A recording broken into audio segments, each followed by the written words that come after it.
ஏன் குருசாமி, இப்போதான் 18ஆம் படியில் தேங்காய் உடைக்கவே அனுமதி தர மாட்டேங்கிறாங்க. அப்போ எதுக்காக நம்ம தேங்காய் எடுத்துகிட்டு போகணும்? நம்மெல்லாம் போகும்போது முதல் வருஷம் போனால் முதல் படி அப்படின்னு சந்தோஷத்தோட தேங்காய் உடைப்போம். 2வது வருஷம் போனால் 2வது படின்னு, அப்புறம் வரிசையாக அது மாதிரி 18 படி அப்படின்னு சொல்லி ஒரு சந்தோஷம்லாம் இருந்தது.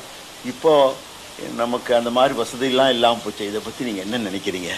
நீங்கள் கேட்ட கேள்வி ரொம்ப ரொம்ப நல்ல கேள்வி. பல பேர் எங்கிட்ட இதை பற்றி கேட்டிருக்காங்க.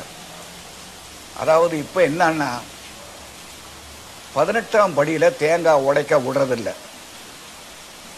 ஏன்னா படி உடைஞ்சு போயிடும்னு.